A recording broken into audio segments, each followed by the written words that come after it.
Hello and नमस्कार everyone. आज हम लेडीज़ इस बारे में बात करेंगे फेलोपियन ट्यूब की ब्लॉकेज के बारे में। नाउ अ डेज जब आप जाते हैं, कोशिश करते हैं, फैमिली प्लानिंग करते हैं, कंसीव करने का ट्राई करते हैं और वो नहीं हो पाता ड्यू टू एनी रीज़न, तब आप डॉक्टर्स के चक्कर लगाते हैं। डॉक्टर्स आपको स्कैन करने के लिए बोलता है तो आपको पता चलता है कि आपकी तो फेलोपियन ट्यूब दोनों ब्लॉकेज हैं या फिर एक ही ब्लॉकेज है। तो आज हम इस बारे में बात करेंगे, समझने की कोशिश करेंगे कि ये ऐसा क्यों हो जाता है। बेसिकली फेलोपियन ट्यूब क्या होती है?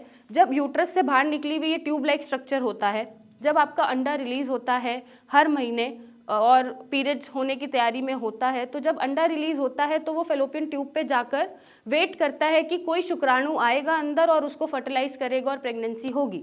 जब वो फर्टिलाइजेशन नहीं हो पाती या अंडा और शुक्राणु मिल नहीं पाते तो आपको पीरियड्स आने शुरू हो जाते हैं 28 से 30 दिन में, ब्लड की फॉर्म में आपका एंडोमेट्रियम ब्रेकडाउन कर जाता है। अब जब ये ट्यूब ही ब्लॉक है तो ट्यूब ब्लॉक होने का मतलब ये बंद हो चुकी है, ये बंद है, यहाँ पर ना अंडा आएगा, ना शुक्राणु आएगा और ना ही कोई फर्टिलाइजेशन होगी। आई होप आप समझ रहे होंगे। तो अब ये इसका कारण क्या है और ये क्यों हो गया? जब आपने स्कैन कराया आपको मिला फेलोपियन ट्यूब ब्लॉक है, तो ऐसा आपने क्या कर दिया कि आप सोचोगे ऐसी क्या गलती हो गई कि ये ब्लॉक हो गया। तो आज हम इस बारे में डिस्कस करेंगे कि ये क्यों होता है। दो तरह की ट्यूब ब्लॉकेज होती हैं। एक तो होता है यूनिलेटरल जिसमें एक ही साइड का ट्यूब ब्लॉक होगा और एक होता है बाईलेटरल। एक होता है कंप्लीट ब्लॉक, एक होता है पार्शियल ब्लॉक, राइट। तो जब कंप्लीट ब्लॉकेज है फेलोपियन ट्यूब की दोनों साइड, तो वहाँ पे प्रेगनेंसी के चांसेस बहुत ही ना के बराबर हो जाते हैं या निल हो जाते हैं। जब आपका ब्लॉकेज पार्शियल है या एक ही साइड है तो आपकी प्रेगनेंसी के चांसेस होते हैं, क्योंकि हर बार अलग अलग फेलोपियन ट्यूब से आपका अंडा रिलीज होता है, फेलोपियन ट्यूब तक आता है, ओवरी से अंडा कभी राइट से होगा कभी लेफ्ट से होगा। तो अगर पार्शियल ब्लॉक है और एक ही साइड ब्लॉक है तो फिर भी उम्मीद है कि हाँ प्रेगनेंसी हो जाएगी। उस ओवरी से नहीं निकलेगा तो दूसरी ओवरी से अंडा निकलेगा, वहाँ पर फर्टिलाइजेशन होने के चांसेस हैं। बट अगर कंप्लीट ब्लॉक है तो आप ऐसा क्या करेंगे जिससे आपका ब्लॉकेज खुल जाए और आप अपना सपना माँ बनने का पूरा कर सकें? तो सबसे पहले हम कारण जानते हैं कि ये होता क्यों है। अगर आपको कोई पीआईडी है, पेल्विक इन्फ्लेमेटरी डिसीज़ है, तो भी ये ब्लॉकेज होने के कारण हो सकते हैं। जो पीआईडी होती है जहाँ पेल्विक एरिया में या पेल्विक ऑर्गन्स में इन्फ्लेमेशन, सूजन पाई जाती है, उससे कई बार हाइड्रोसेल्पिंग्स भी जनरेट हो जाता है। अब हाइड्रोसेल्पिंग्स क्या होता है? जब फेलोपियन ट्यूब में पानी भर जाए किसी भी इन्फेक्शन के कारण, तो जब पानी भर जाता है तो पानी भी फेलोपियन ट्यूब को ब्लॉक कर देता है। तो एक तो ये मेजर कारण है जो बेसिकली पीआईडी से आपको हाइड्रोसेल्पिंग्स बन रहा है। तो ये दो मेजर कारण है जब आपका फेलोपियन ट्यूब ब्लॉक हो जाता है। थर्डली हो सकता है आपको एंडोमेट्रोसिस हो, कभी हिस्ट्री में रहा हो, या एंडोमेट्रोसिस में हैवी ब्लीडिंग है, हैवी पेन है, उससे भी फेलोपियन ट्यूब कभी कभार ब्लॉक हो जाती है। नेक्स्ट हो सकता है कि कभी कोई इन्फेक्शन हुआ हो वाइल इंटरकोर्स, जब आप इंटरकोर्स कर रहे हैं पार्टनर के साथ, उनको कोई इन्फेक्शन है, सपोज क्लमाइडिया है, गोनोरिया है, या फिर आपको कोई सेक्सुअल ट्रांसमिटेड डिसीज से कोई इन्फेक्शन हो गया है, तो ऐसे इन्फेक्शन से भी फेलोपियन ट्यूब ब्लॉक हो सकती है। हो सकता है कि पहले कभी आपका पास्ट एक्टोपिक प्रेगनेंसी रहा हो। एक्टोपिक प्रेगनेंसी क्या होता है? जब बच्चा फर्टिलाइजेशन होती है, बच्चा एम्ब्रियो बनने लगता है, तो वो यूट्रस में जाके इम्प्लांट होता है। अब वो जब यूट्रस में इम्प्लांट नहीं हो रहा और आउटसाइड यूट्रस इम्प्लांट हो रहा है, आपके बच्चेदानी के बाहर प्रेगनेंसी बढ़ने लग गई है, तो उसको हम एक्टोपिक प्रेगनेंसी बोलते हैं। हो सकता है कभी आपको एक्टोपिक प्रेगनेंसी रही हो जिसके कारणवश आगे जाके आपको फेलोपियन ट्यूब ब्लॉक मिल रही है या फिर आप फेलोपियन ट्यूब ब्लॉकेज से जूझ रहे हैं।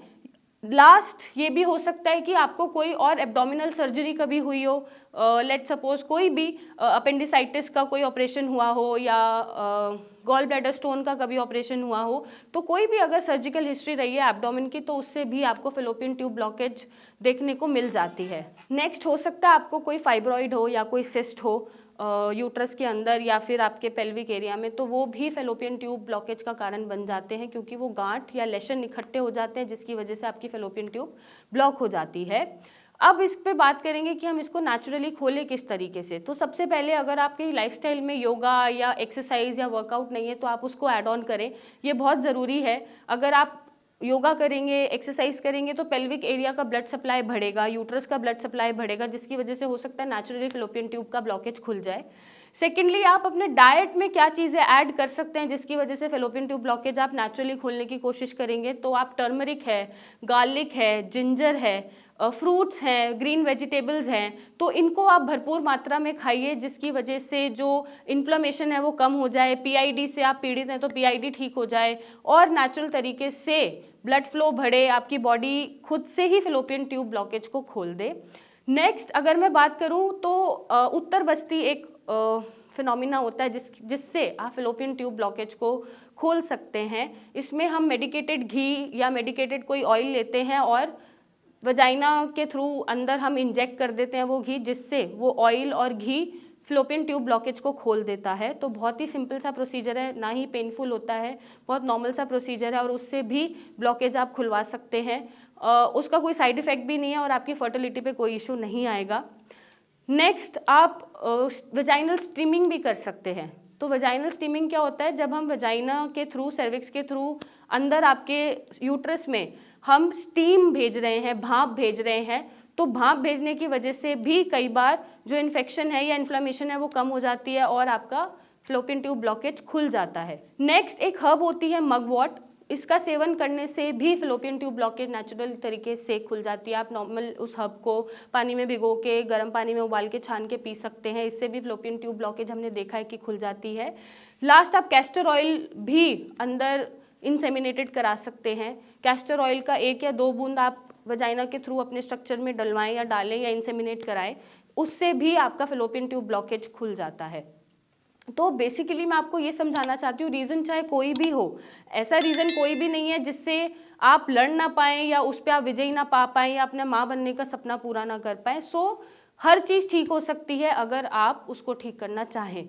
तो परेशान होने की ज़रूरत नहीं है और अगर ऐसी समस्या आपको आ रही है तो आप नीचे दिए गए नंबर पे मेरी टीम से कंसल्ट करें, मुझसे आके मिलें और अपना सपना पूरा करें। So thank you and take care.